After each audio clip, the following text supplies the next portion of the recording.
कपड़े धोने वाली बहू। शादी के पहले से ही विभा को कपड़े धोने का बड़ा शौक था। कभी नल के नीचे तो कभी तालाब के पास। अरे मेरी नीली वाली लुंगी नहीं दिख रही है। विभा की अम्मा कहाँ रखी है लुंगी? अरे वो तो विभा ने परसों ही धोकर रखी थी आपकी अलमारी में। देखो वहीं होगी। वो ना मैंने आज धो दी, मुझे लगा कि गंदी हो गई होगी। अरे कैसे गंदी हो गई थी? उसे तो मैंने पहना भी नहीं। हे भगवान, इस लड़की के कपड़े धोने की आदत से परेशान हो गया हूँ मैं। जितना तो घर में राशन नहीं आता उससे कहीं ज्यादा डिटर्जेंट पाउडर का खर्चा है। इसकी शादी करवा दो, शादी जाए अपने घर में ही करे काम, फिर चाहे घर के कपड़े धोने हो या पूरे गांव के।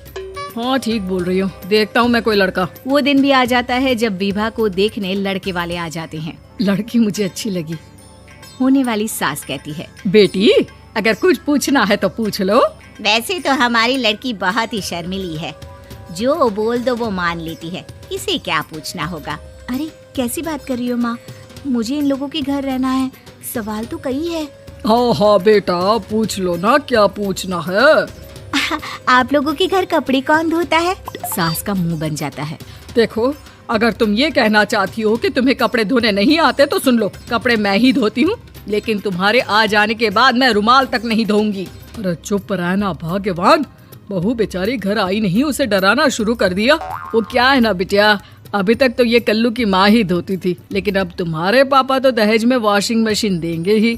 तभी विभा की माँ बोल पड़ती है, सवाल भी पूछा तो क्या। वैसे भाई साहब, मशीन की तो फिर भी कपड़े धोने की कैपेसिटी होती है। मतलब जो बिटिया दे रहे हैं ना विभा, इसे कपड़े धोने का बहुत शौक है। ये आप लोगों के क्या, आस पड़ोस गांव मोहल्ले सबके कपड़े धो दे और उफ तक ना करे। बाहर देखा नहीं आपने कितने कपड़े सूख रहे हैं? सब हमारी बिटिया ने ही तो धोए हैं। बस भी करो ना माँ, शर्म आ रही इतनी तारीफ सुनकर। और तो और एक दाग निकाल कर दिखाओ तो मान जाओ। हाँ अच्छा माफ करना बेटा, मैंने गलत समझा। हमें तो रिश्ता बहुत पसंद है। और ऐसे जुड़ जाता है रिश्ता कपड़े धोने का शौक रखने वाली विभा का। उसकी शादी हो जाती है कोयला फैक्ट्री में काम करने वाले कल्लू के साथ। शादी के बाद अचानक विभा चिल्लाती हुई सास के पास आती है। सासू माँ, अरे सासू माँ कहाँ है आप? ये तो धोखा है, धोखा दिया आप लोगों ने मुझे। इसे ससुर के चक्कर के बारे में पता चल गया। अरे तो उसमें तुझे क्यों धोखा मिला है? अरे नल में पानी नहीं आता, कपड़े कैसे कब धुलेंगे?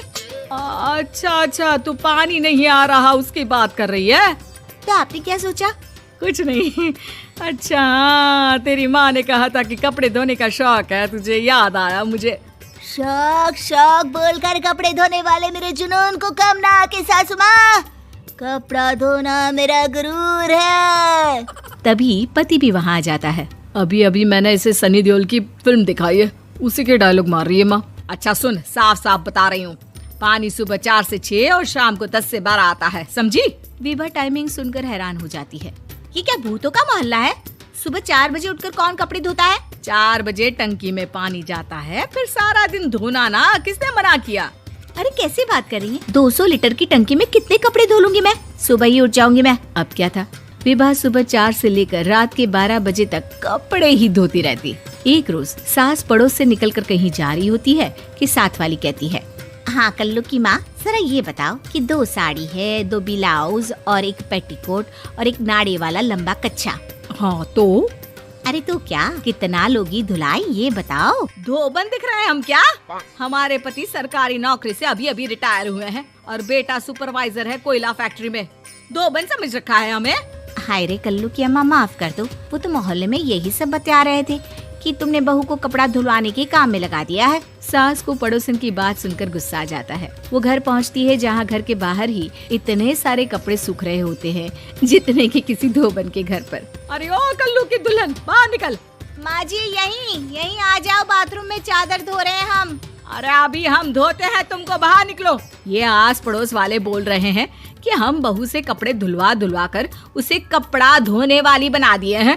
अरे छोड़ो ना माँ जी, किन लोगों की बातों में आती हो? आस पास के लोगों का तो काम ही होता है कि वो किसी तरह सास बहू को लड़ा दे। बहू सारे घर के कपड़े धोती है, ये क्या कम है? बोलिए। सास को भी लग जाता है कि वो बहू का ये सनकीपन नहीं छुड़वा सकती, इससे अच्छा है कि खुद ही चुप हो जाए।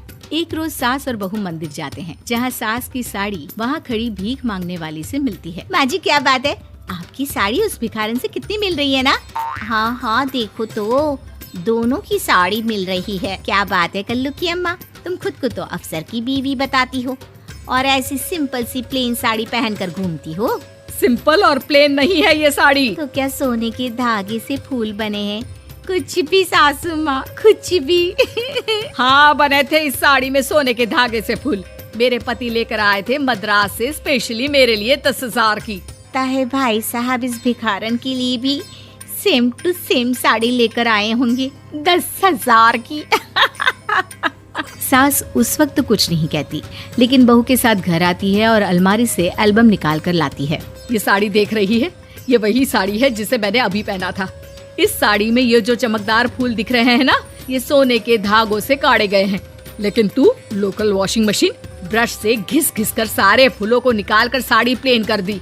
मुझे माफ कर दीजिए सासू माँ। और तो और, जब मैंने तुझे तेरी गलती के लिए कुछ नहीं कहा, लेकिन तूने तो सबके सामने मेरा मजाक ही बना दिया। क्यों? बहू को समझ में आ जाता है कि अब से उसका कपड़े धोना बंद। हेलो दोस्तों, हम ऐसे ही मस्ती वाले वीडियो लेकर आते रहेंगे।